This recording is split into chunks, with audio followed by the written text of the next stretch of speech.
bounds.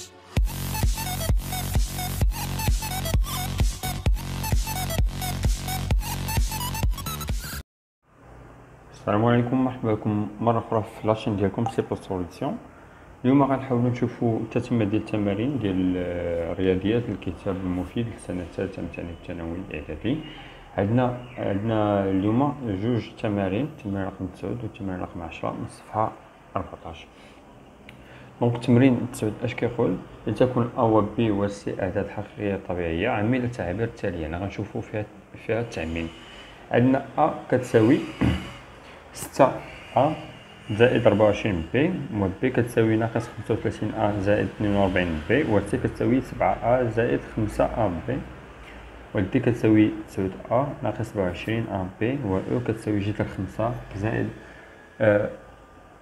او كتساوي جذر 5 ا سي ناقص 5 سي، و اف كتساوي 5.3 ا ناقص 5.3، و جي كتساوي 1.5 ا بي زائد 3 ا بي ناقص 4.5. ملاحظة كنلاحظوا بأنه جي 4.5 بي. غادي نعمل بي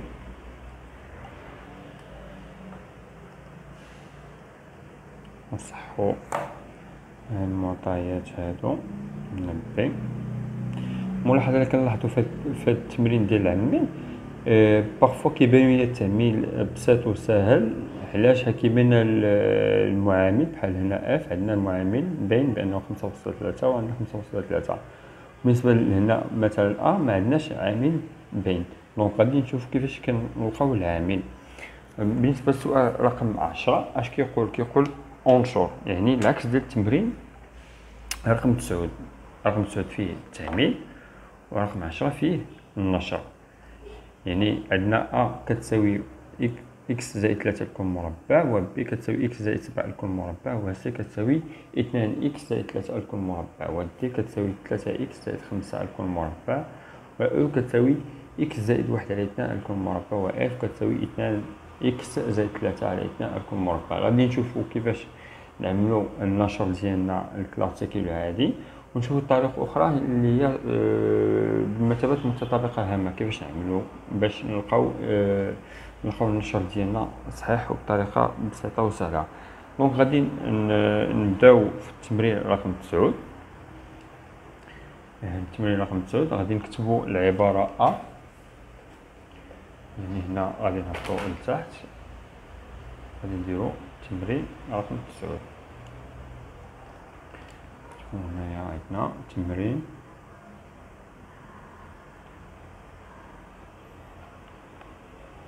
تاسع، يعني غادي نديرو العبارة ديالنا نكتبوها هي ا كتساوي، باش نديرو ليها التعميل ديالها. كنجيو هنايا كنديرو ا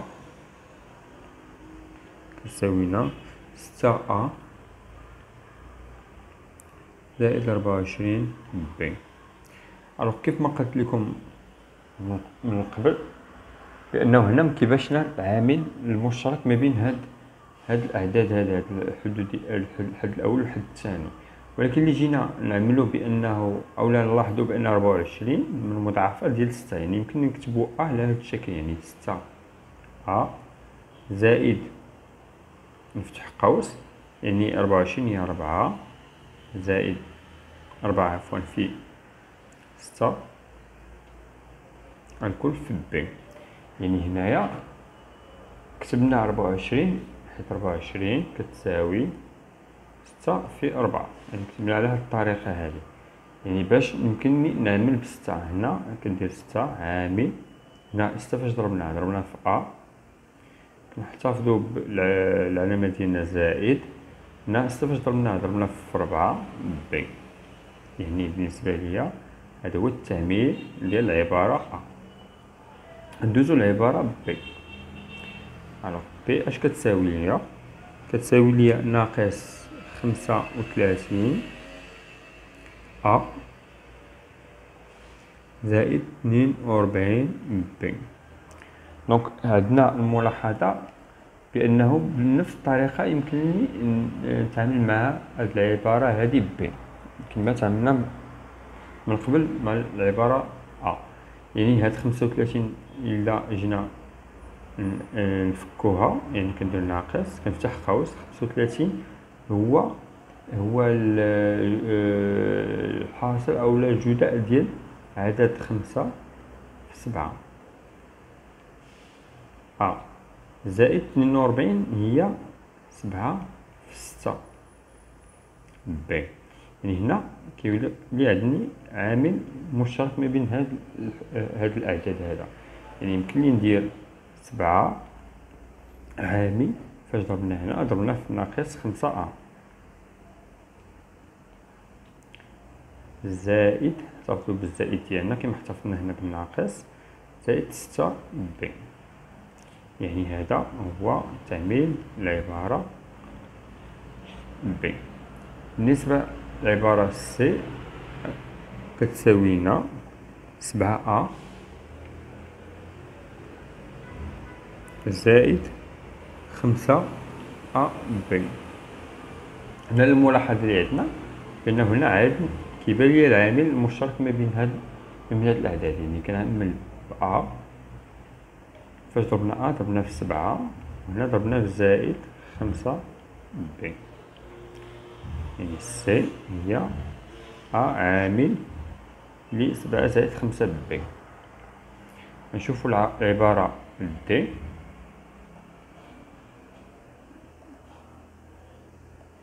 هذا شوية عبارة دي اش كتقول؟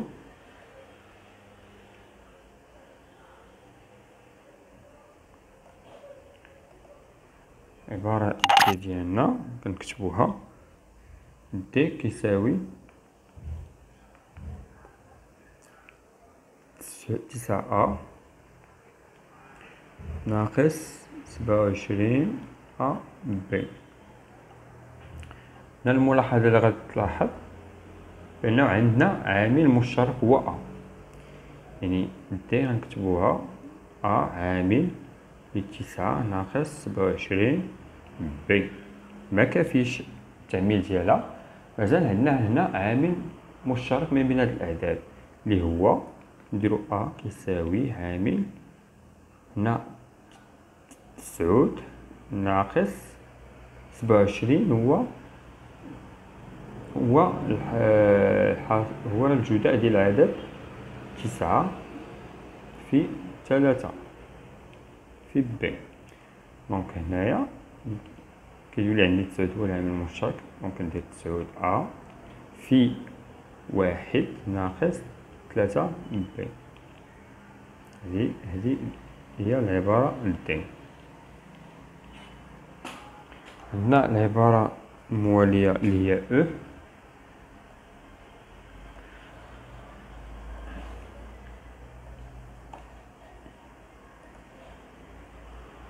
نحاولو نكتبو او ديالنا. او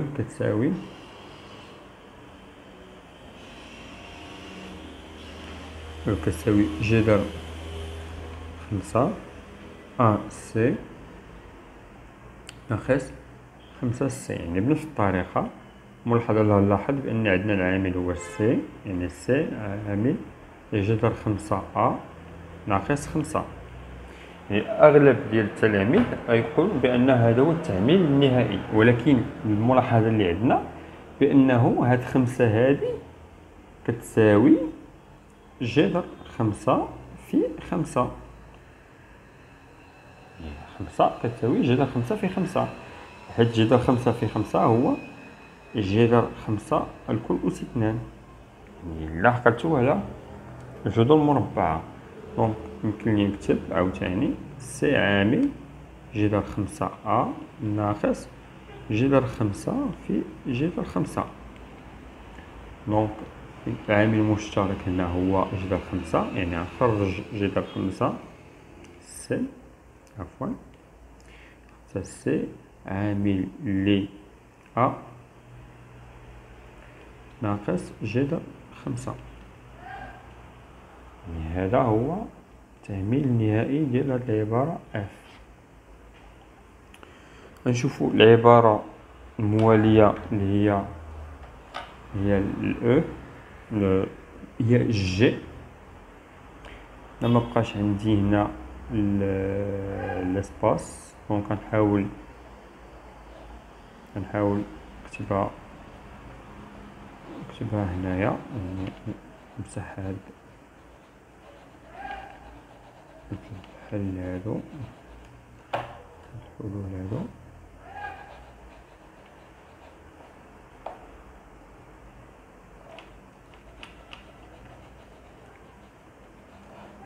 باش يبقى عندي مساحة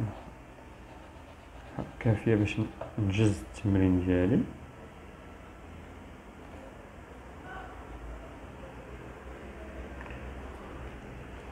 العبارة ديالي جي تساوي 1.5 أ بي زائد 3 أ بي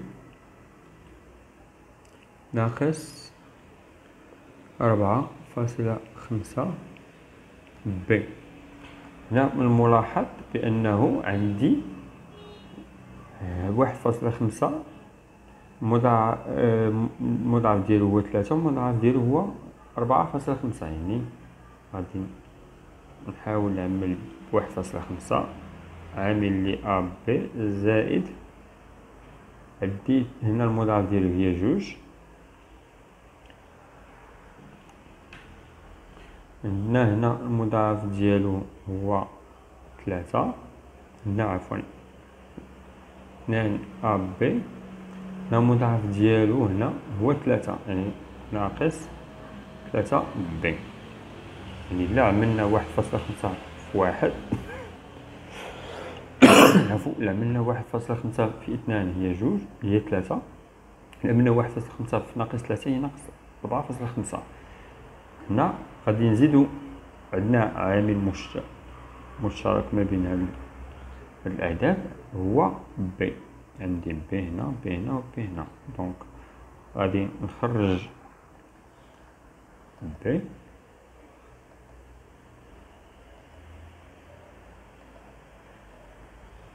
قلت عندي بي هنا وبي هنا وبي هنا، دونك غادي نعمل بي غتبقى هي أ زائد 2 أ ناقص 3.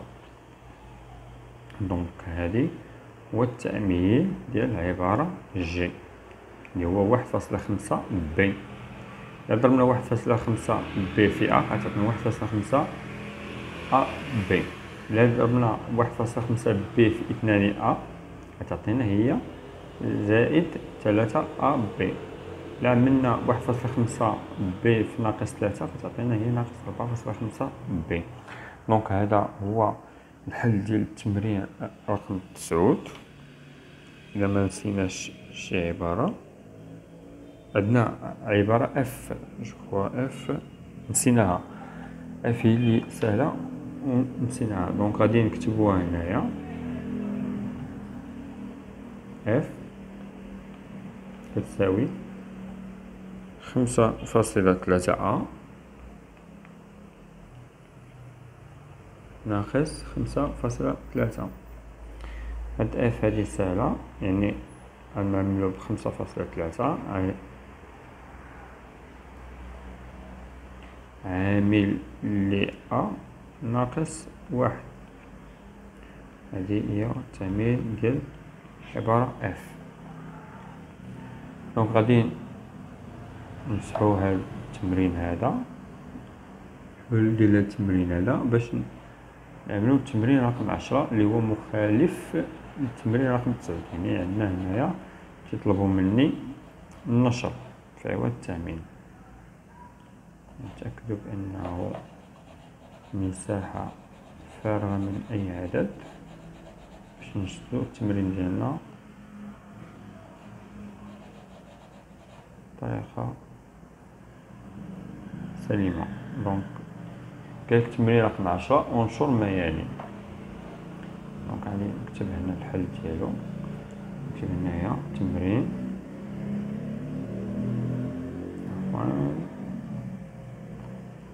تمرين 10.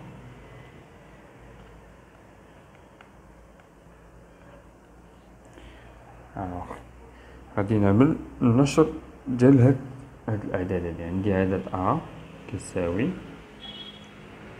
اكس زائد 3 الكل مربع. حنا كنعرفوا بان الا كان عندي ا زائد ب الكل مربع كتساوي ا زائد ب في ا زائد ب.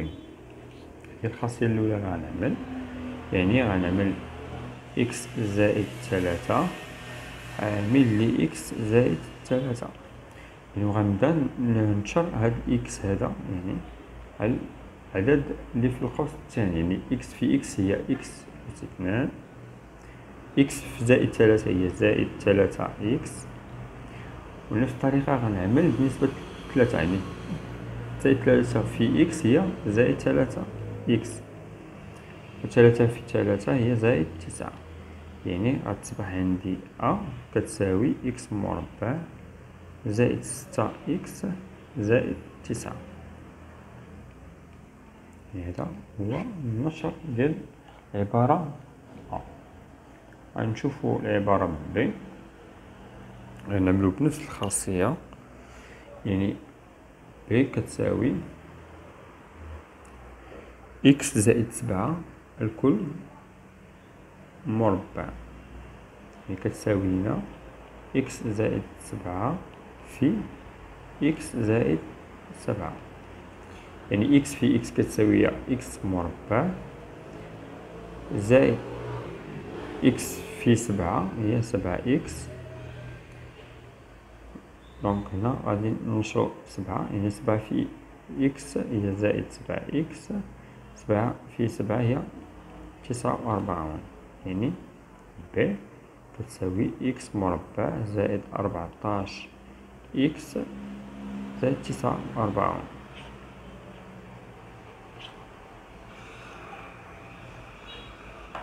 من بعد غنشوفو العبارة سي. العبارة سي كتساوي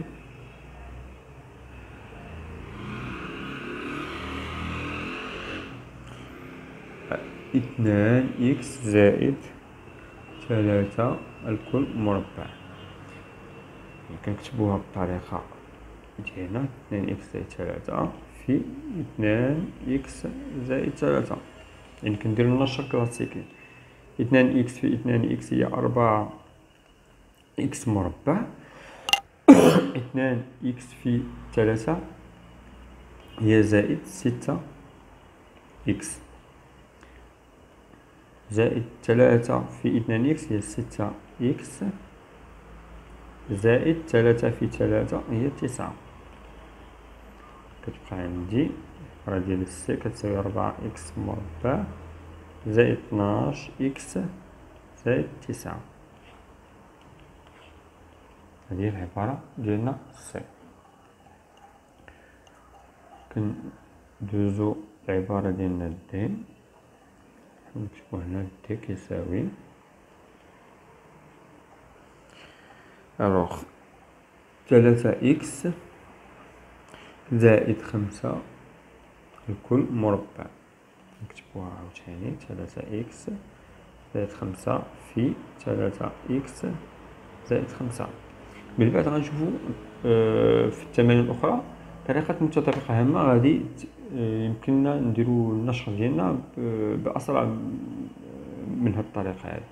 يعني 3 اكس في 3 اكس يعني هي 9 اكس مربع، 3 اكس في 5 هي زائد 15 اكس، 5 في 3 اكس هي زائد 15 اكس، 5 في 5 هي 25، هي كتساوي لنا 9 اكس مربع زائد 30 اكس زائد 25. هذه عبارة دي. عندنا العبارة موالية هي او كتساوي لنا إكس زائد واحد على اثنان الكل مربع، يعني كتساوينا إكس زائد واحد على اثنان في إكس زائد واحد الكل أس إكس زائد واحد على اثنان.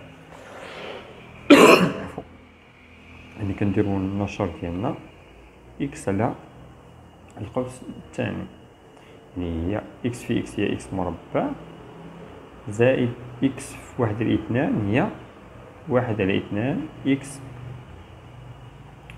زائد واحد على اثنان في إكس زائد واحد على اثنان في واحد على اثنان هي واحد على أربعة، اللي كتساوينا إكس مربع زائد واحد على اثنان، يعني غنعملو هنا واحد على اثنان زائد واحد على اثنان إكس هي إكس زائد إكس زائد واحد على أربعة.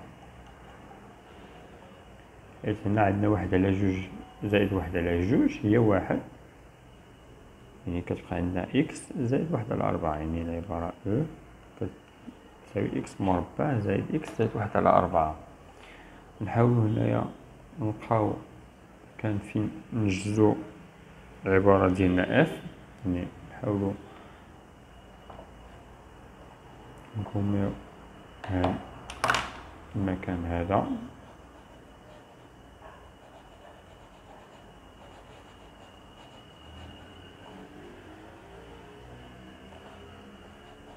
كنلقى بأن هاد المساحة هادي كافية لإنجاز التمرين. نكتبو اف كتساوي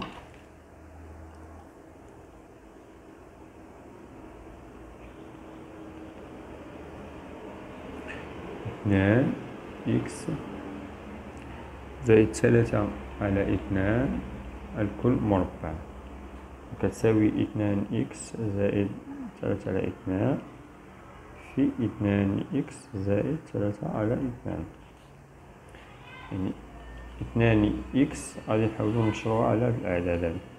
اثنان إكس في اثنان إكس هي أربعة إكس مربع، اثنان إكس في ثلاثة على اثنان يعني زائد اثنان في إكس في ثلاثة على اثنان زائد ثلاثة على اثنان في اثنان إكس زائد ثلاثة على اثنان في ثلاثة على اثنان هي تسعة على أربعة، يعني كتساوينا أربعة إكس مربع اثنان مع اثنان كتمشي دونك زائد كتبقى زائد ثلاثة إكس زائد اثنان كتمشي مع اثنان هي ثلاثة إكس زائد تسعة على أربعة، يعني اف كتساوينا أربعة إكس مربع زائد ستة إكس زائد تسعة على أربعة. فوالا هذا هو الحلول ديال التمرين التاسع والعاشر، اللي هما التمارين مختلفة فيها التعميل والنشر، وكنتمنى بأنها تكون الطرق أو لا تكون ديمونستراسيون مبسطة لجميع التلاميذ. والحاجة كنقول لكم هو تحاولوا تابوناو في لاشين ديالنا وتبارطاجيو الماكسيموم ديال المحتوى ديال الفيديوهات باش تعمل فائدة وسنة دراسية موفقة إن شاء الله.